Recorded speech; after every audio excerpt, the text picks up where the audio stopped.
Right off the top, Debby is making its way up the eastern part of the country. And our video feeds are showing Capitol Hill, where remnants of Debby are hitting Washington, D.C. as we speak, but not before dumping heavy rain in North Carolina, leaving neighborhoods underwater, feet of water.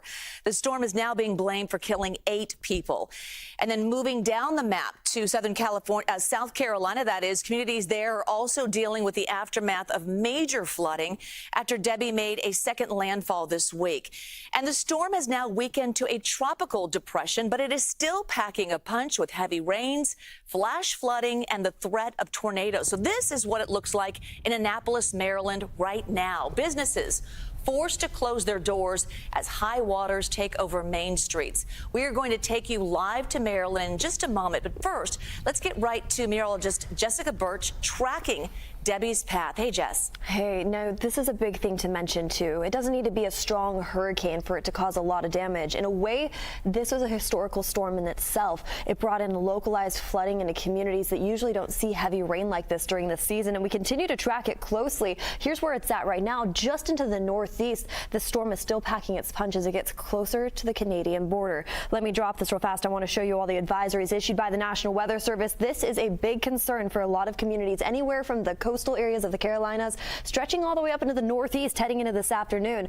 Many people, their weather story right now is heavy flooding in their local communities, heavy rains still in those communities too, with some strong winds up just near New York all the way into New Jersey. See all that yellow right there? That's a tornado watch that's still in effect for the next hour all throughout that region. To add to that, we keep a close eye on storm surge. We also keep a close eye on localized flooding. Take a look right behind me. Here's what's going on right now.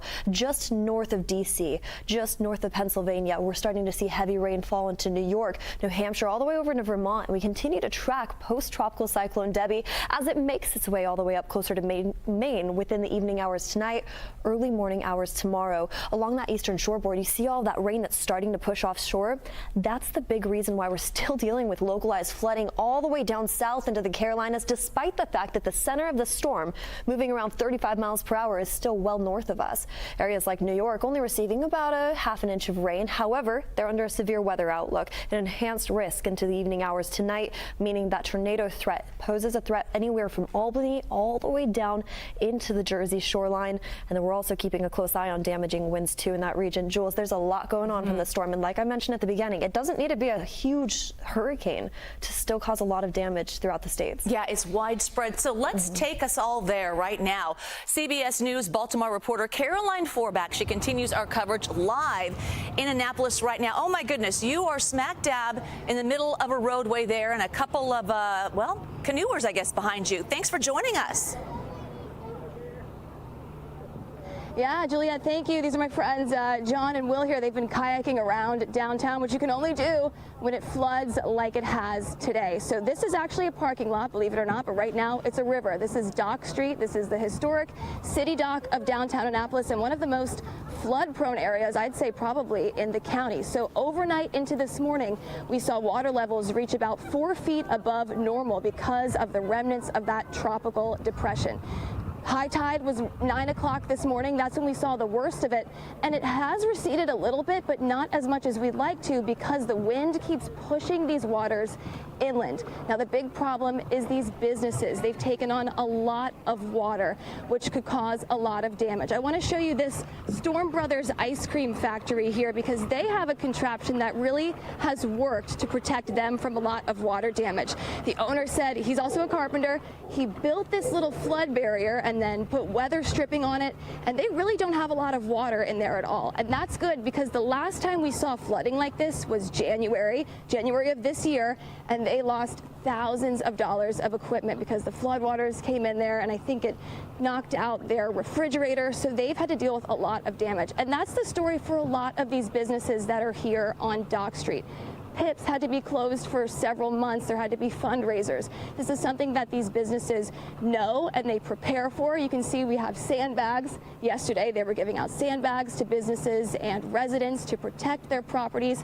It works a little bit, but when you have flooding like this and buildings this old, really anything can happen. And believe it or not, this part of City Dock parts of City Dock are actually underwater for 50 to 60 days out of the year. Flooding is a big problem here, and it's getting a lot worse.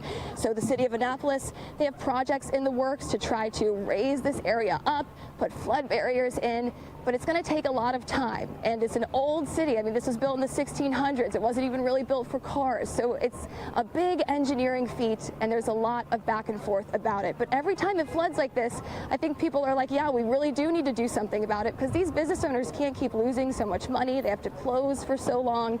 So that's in the works. But until then, the people of Annapolis, they're going to have some fun with it. They're going to take their kayaks out, but they're also going to do what they can to protect themselves and their property. But for now, I'm going to send it back to you, Juliet. Yeah, no kidding. I mean, it is serious business, but I can't help but notice, Caroline, that those guys are having a fun time. They better not be Annapolis kids, or else they're going to have to get going on some push-ups later on, don't you think? Naval Academy graduates there, maybe on the... I think so, you know. You know what? I'm glad you brought that up, because this is actually Parents' Weekend for the Naval Academy. So imagine coming to see your kid in college and everything's underwater. Yeah, so, they can't get ice cream, traffic, and they can't... everything's kind of a mess down here, but we're having fun. I know, and I also spotted that duck cruising around too. Lots going on, but I appreciate you being smack dab in the middle of it. Thank you so much, Caroline.